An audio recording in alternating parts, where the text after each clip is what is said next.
Hello, Ruby here. If you are new to my channel, I am a professional psychic medium, a channeler, tarot reader, astrologer, and priestess. And today we are going to be talking about twin flames. And we're gonna get really real with it, okay? What actually are twin flames? Are they real? What is their purpose on a spiritual journey? Okay, this is a question I get a lot, and I am really excited to set the record straight because I have seen so many people get led astray on the twin flame journey. So let me start off by saying that the twin flame journey, as we have come to know it in the modern New Age world, is a spiritual psyop.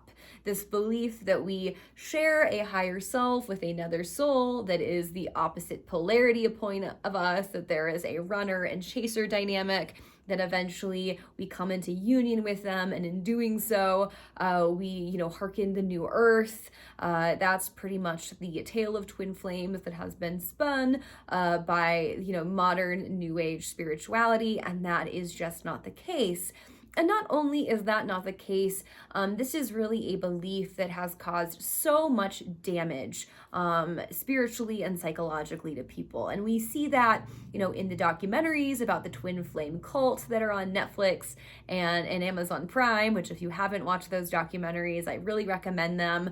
I think they shed a lot of truth and a lot of the snake oil and manipulation and spiritual narcissism that can happen in spiritual spaces, and how we need to have discernment and we need to vet our leaders and use our critical thinking when we're coming into spiritual spaces. All right. And I've also just seen, my clients over the years in my professional work really latch on to this idea of a twin flame, and in doing so, stay in abusive dynamics or really fall victim of being again and again exploited in a very avoidant and anxious attachment style type dynamic. And so I think a lot of people who have a lot more critical thinking on the spiritual path tend to really reject the idea and concept of twin flames altogether. So on one side of the coin, we see people who are almost on the verge of spiritual psychosis, who are really holding on to this idea of a twin flame, and it's causing them a lot of chaos and detriment in their life. And again, like I said, the twin flame journey as it has been bought and sold is a spiritual psyop. And what I mean by that is a distraction from the actual spiritual journey. It totally misses the point, okay? So we have that on one hand, like the twin flame cults on one hand. And on the other hand of the spectrum, we have people who see the holes in the logic, or they see the damage that the twin flame rhetoric is causing, and they reject it altogether. And those are people that have more critical thinking or more discernment, or tend to be more judgmental in their views, which again, that's not wrong. This to me is more healthy than this, in terms of this can really cause a lot of damage and lead a lot of people astray, right? If you're rejecting the notion or the belief altogether, you're not prone to being really pulled into something that is going to be damaging for you or be distracting for you, okay? But the twin flame journey is actually a real thing. Twin flames are an ascension template. And hopefully by me sharing this topic and sharing my beliefs about this, and these are beliefs that have really I've discussed and have echoed by my close circle of psychics and readers and spiritual teachers, maybe you'll get some understanding for how some of these relationships have presented themselves into your life. So I want to start with what actually is a twin flame. So a twin flame is actually a person who comes into your life who you typically have karmic history and baggage with, okay? So this is somebody who you perhaps knew in a past life, you were together in past lives. Usually it's either your past life history is really traumatic, or it'll be mixed. You've had some past lives that were really happy and peaceful, and then you've had some past lives that are really traumatic and are really damaging to your soul blueprint or traumatic to your soul blueprint. And so when you meet them, you do tend to come into this sense of anxiety. You feel really pulled in by them. You really want to be with them. And then there's also fear, as like some deeper parts of your psyche are recalling the past lives that were challenging or traumatic or abusive in some way. All right, so you meet this person, and typically the relationship that you share with this person in this lifetime echoes not only a lot of the karmic footprint, if you will, that y'all had in past lifetimes, but a twin flame is also a really confronting mirror. So this person will usually show you the parts of yourself that you are most afraid of, or aspects of your shadow you typically hide from. You'll see a lot of your insecurities presented in this person. Maybe they will enact your deepest wound on you. So, you know, I've got a big rejection wound. I've had 2 twin flame relationships in my life. But I can say beyond a shadow of a doubt, this was a twin flame. This was a twin flame relationship. Both of those relationships were really challenging. They were really short-lived, and they ultimately reflected all of my own biggest, deepest insecurities around rejection and abandonment. Okay? So the twin flame relationships are not a fun thing. They are a very challenging thing. Okay. They're also an ascension template. So I will explain what I mean by that as I continue to really explain the twin flame relationship. Okay. So you meet this person, there's an instant pull, there's an instant attraction. My first twin flame, I met them when I was 28 or 29 years old, okay? It was love at first sight. I'd never experienced anything like that before. I'd never been in love before. I'd been married before. And I'd never been in love before. What I thought was love was just, it was love, but you know, like in love, okay? So my first twin flame, I meet him, immediate pull, immediate attraction, the synchronicities between our 2 lives. Like, it would be a whole video for me to explain it all. The point of this video isn't for me to deep dive into this story. It's to give you kind of the essence of what this type of journey is. So I meet this person, you know, instant pull, so many synchronicities. They immediately want to start a relationship. And then once we're in the relationship, all of the insecurities, all of the trauma, and again, there is usually like an avoidant, anxious type of pull, but unlike what they teach you in like the modern new age bullshit about what this is, it's not something that you should resort to allowing in your life. Like, don't let a very avoidant, anxious relationship dynamic in your life unless the person that you're with is very committed to their healing and their growth and they're taking accountability and they're going to therapy. Okay. So when I was with this person, my first twin flame, all of these downloads about our past lives together came online. And I have had multiple psychic mediums and tarot readers tell me the same thing about this person, okay? And the relationship was over in 4 months. It ended really traumatically. Again, it brought up a bunch of my insecurities, but it's an ascension template for a few reasons. Okay, this relationship that I went through wasn't a punishment from the universe. So it's an ascension template, and then it clears your past life baggage and karma with this person. So if you effectively navigate your twin flame relationship, by the end of it, you should have a clean break from this person karmically. So you're no longer in the trauma bond, because trauma from past lives, and I think I've said this before on the channel, trauma from past lives works exactly the same as trauma and PTSD from this lifetime, okay? So if you have a really traumatic relationship with someone from your past life, there's a part of your soul that is fractured and stuck in that relationship and it's doing the little karmic loop. Okay? So even if your twin flame or the part of your twin flame journey, you're not actually with the karmic partner who you experienced the past life baggage with, your twin flame will be like a karmic stand-in, meaning they are still mirroring and you're still in that same relationship fractal from that past life. And by walking away from that and saying no to that and saying, I will no longer continue this cycle of abuse or the cycle of dysfunction, you clear the karma. Okay? When you are in toxic relationships, when you are in dysfunctional relationships, when you are in abusive relationships, the only spiritually aligned thing to do is to leave. Okay? I think often with the twin flame narrative, we're pushed this idea to stay in situations that are unhealthy or dangerous or toxic to us because there's a soul contract. No. Okay.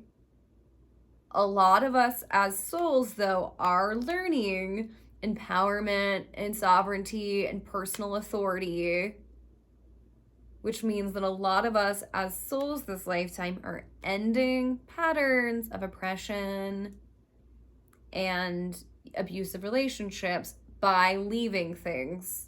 Okay, so you can do a lot for yourself spiritually by leaving a toxic dynamic. Okay, staying in a toxic dynamic atrophies you spiritually. I have women come in to me all the time and I want to grow spiritually. I want to grow my psychic gift. That's what they bring in. But they're not willing to let go of their toxic and dysfunctional relationship. They will never be able to be a professional reader or to grow spiritually until they leave that relationship. Okay, this is something I've personally walked several times in my life.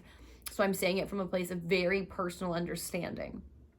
You can't stay in a dysfunctional environment stubbornly and expect to grow spiritually. At some point, your higher self will ask you to leave, and you have to make the choice if you are going to continue to evolve as a soul, if you're going to stay in a place that is atrophying you spiritually and psychologically, okay? All right.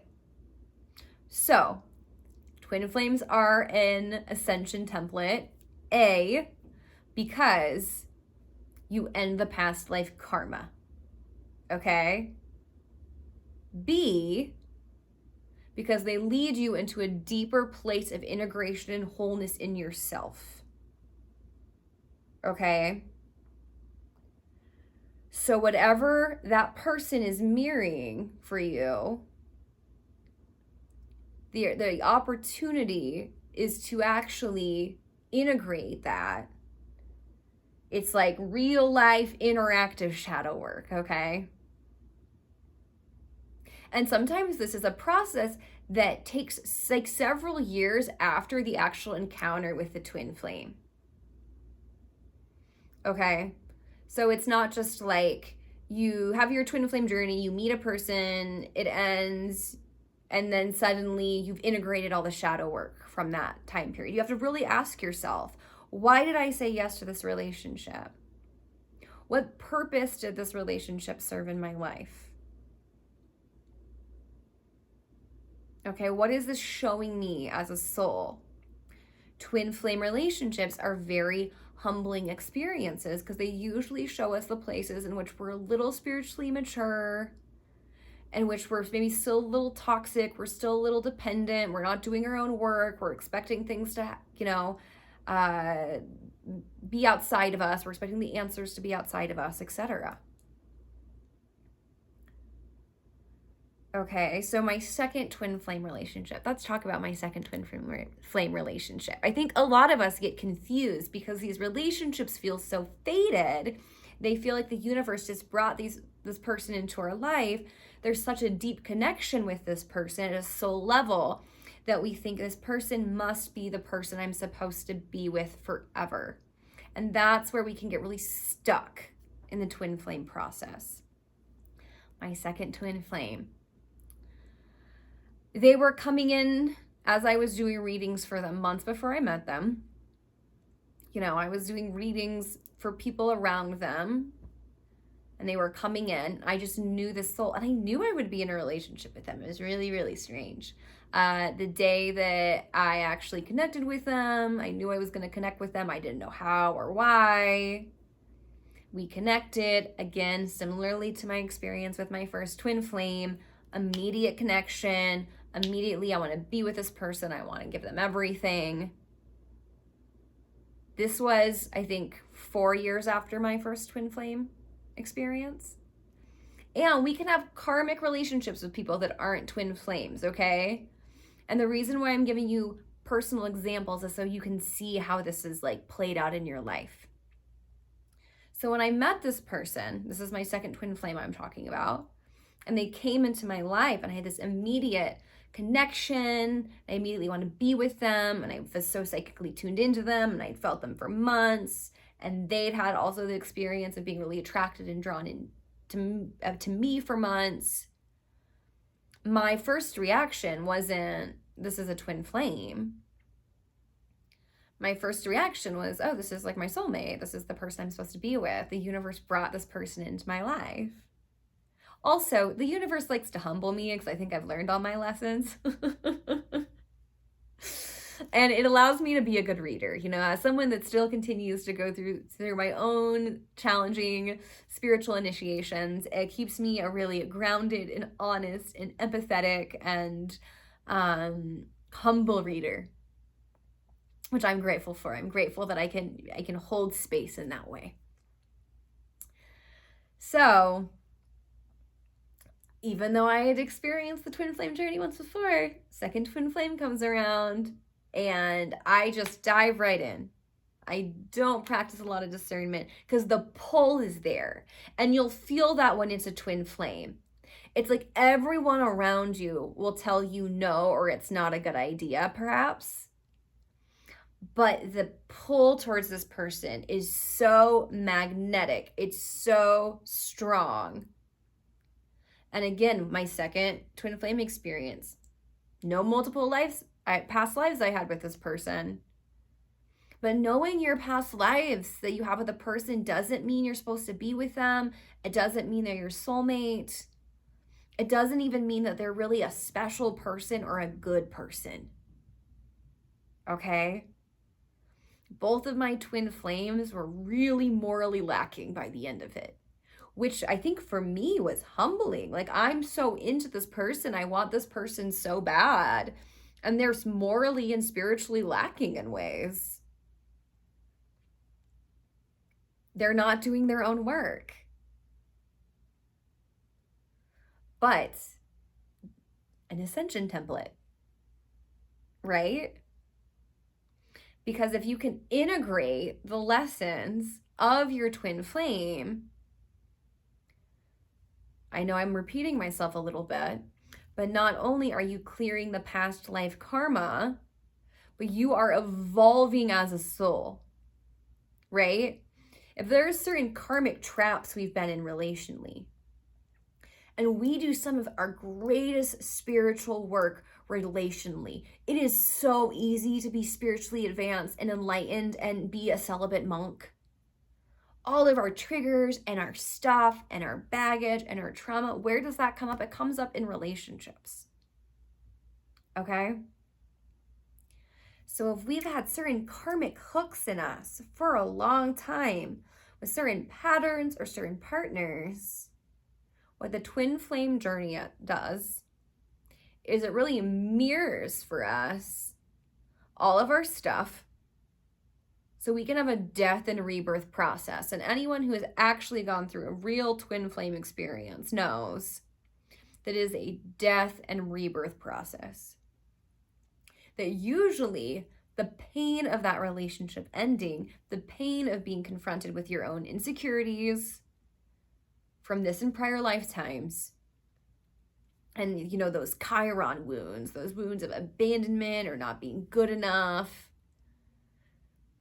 the process of fully confronting and integrating those points, like there is no deeper spiritual initiation.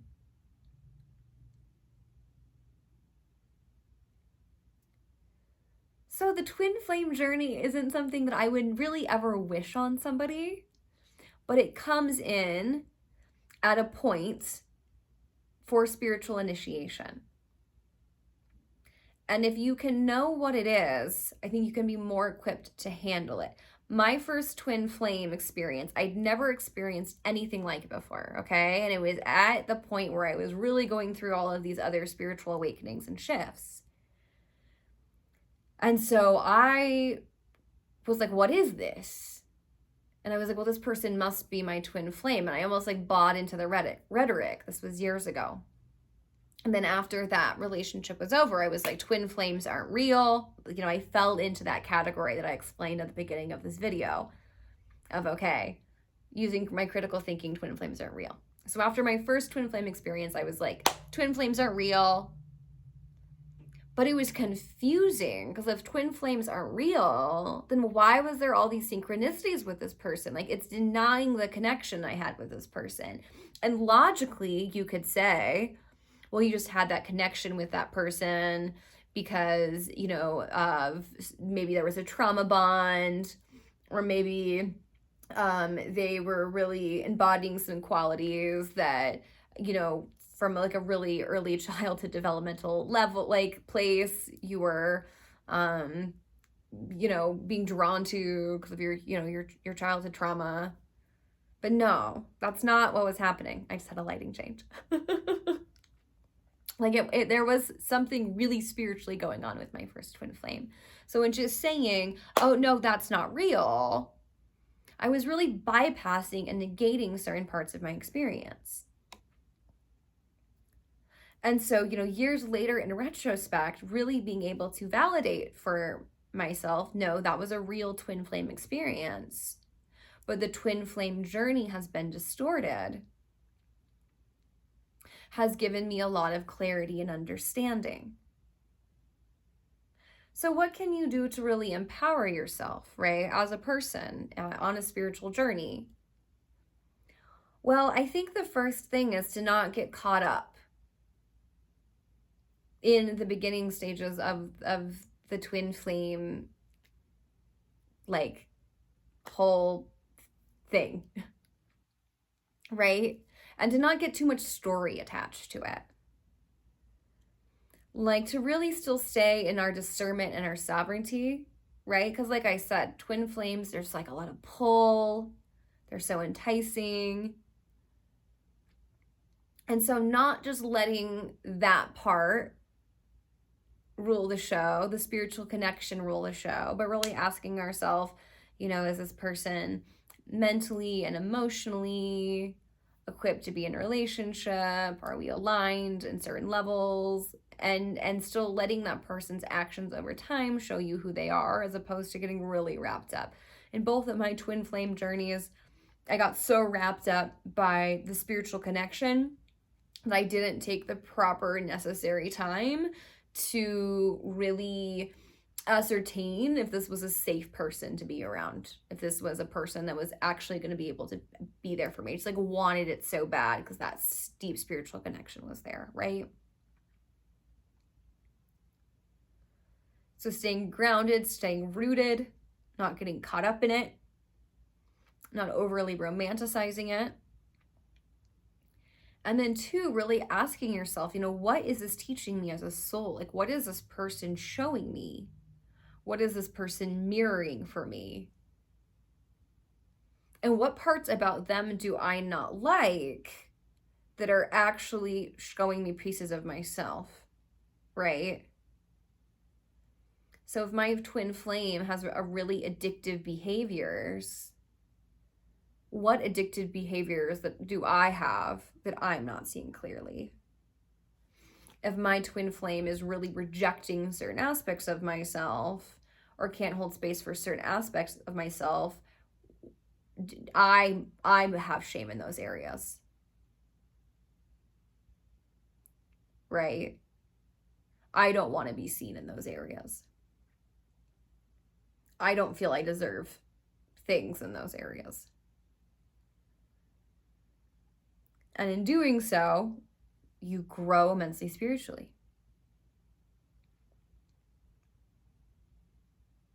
Okay?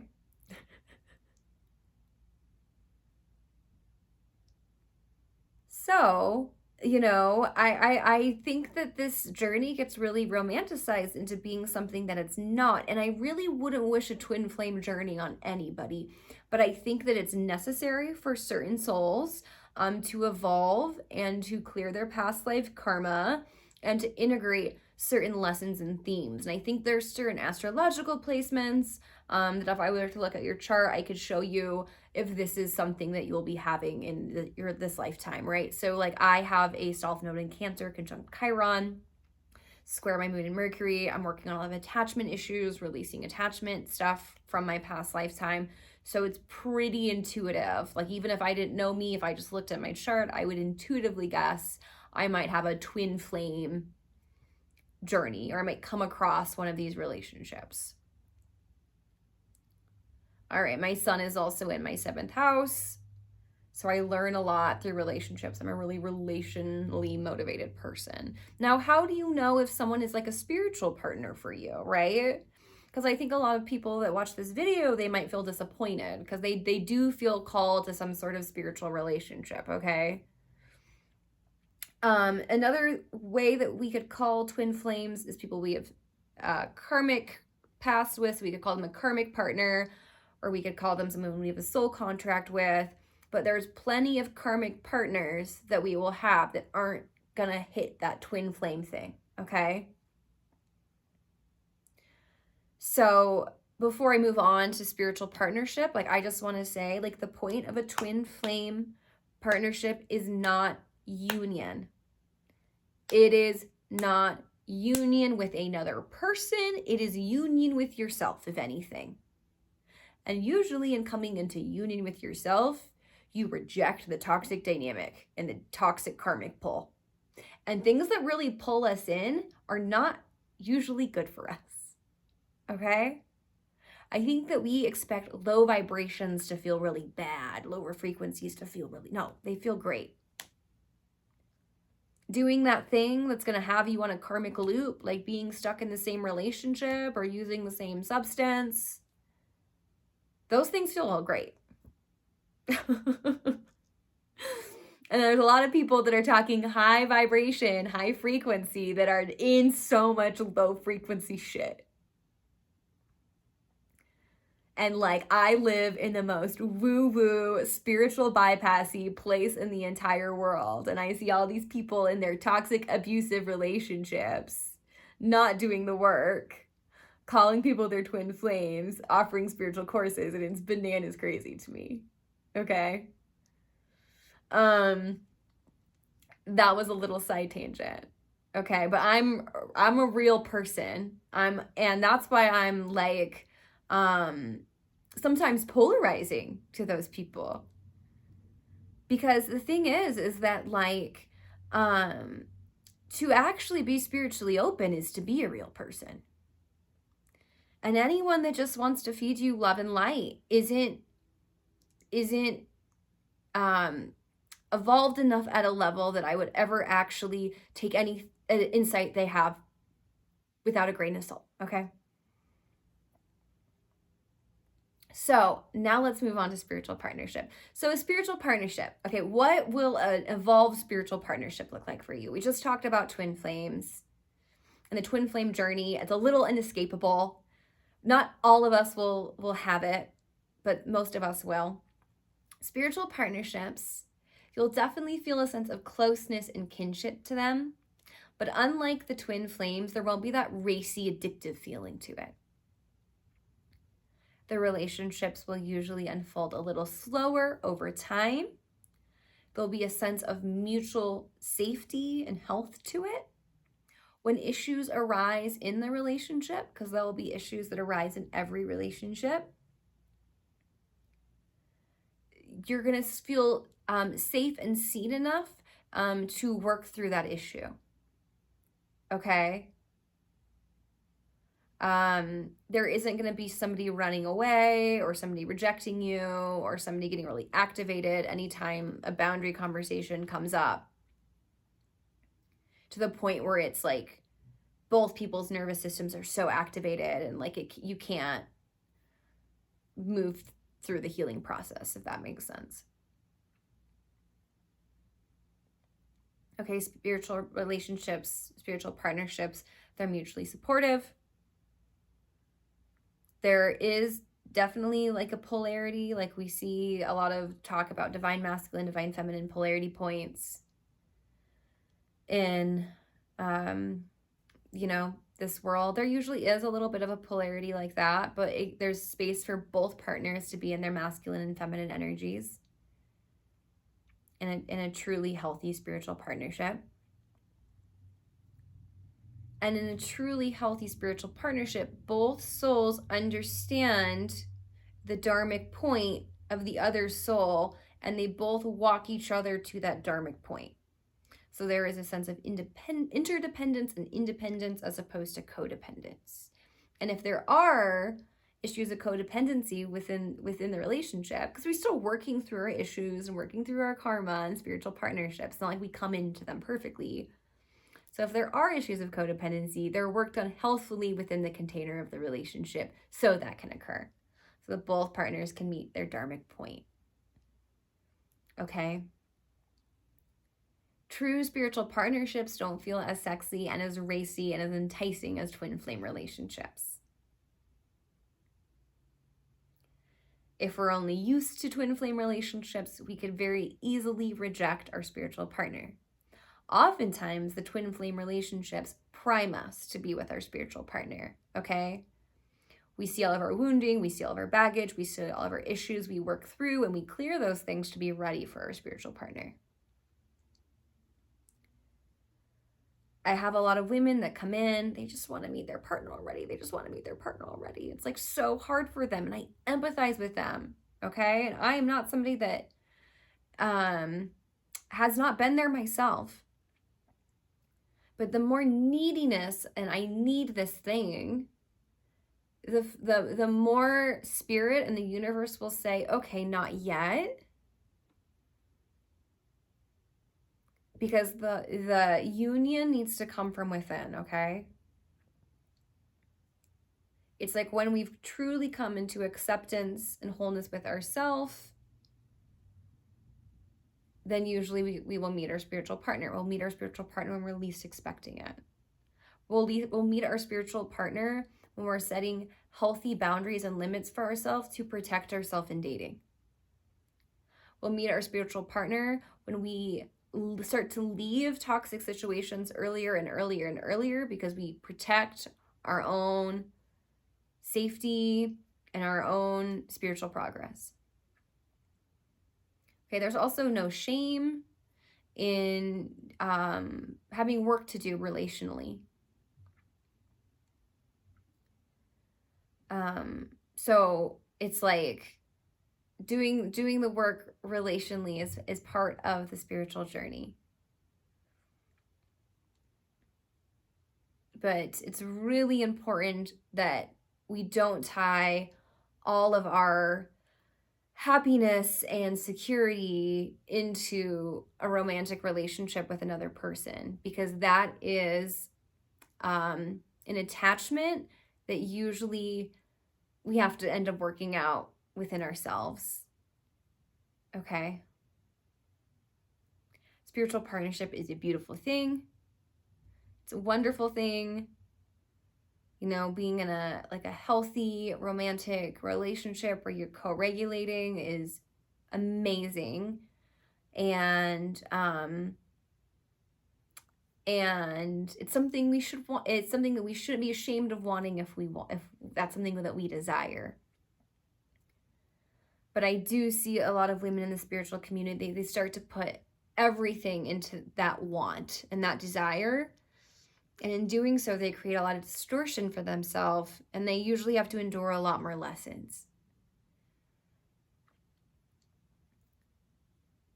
So by coming into relationship with ourselves and doing our own shadow work and really staying connected to our own journey and practicing detachment and practicing connection to our path and our higher self, we will meet the right spiritual person at the right time.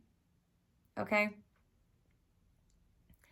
So there's so much more I could say about this topic. There's so much more that I could say. I feel like I've barely scratched the tip of the iceberg here, but for time's sake, I'm gonna leave it here. But I'm curious if there is any questions or feedback or anything else that you would like me to talk about within this framework, because I don't hear a lot of real, radical, honest takes on this. And my hope is that if you've had a really weird twin flame journey, this will give you some context in which to put it on your spiritual path. You know, it wasn't a punishment. It came in for your integration. It was a twin flame journey. You didn't mess it up because you didn't go into union. By you walking away from that situation and choosing yourself, that was the twin flame union. And if you don't integrate the lessons, you'll get another lesson, just like it in a couple of years. So integrate the lesson. I'm really stubborn as a soul, so I always have to get my lessons a couple different times. And I don't surrender, and I cry all the way through it and victimize myself all the way through it. And then the other side, I understand why it all happened, and I have gratitude, and, you know, it is what it is. And if you're anything like me, there's no shame in that, you know? There's no shame in being a little more of a stubborn soul, but I do encourage you with the twin flame stuff that it is definitely easier if you learn your lesson the first time, all right? Sending you love and wishing you well.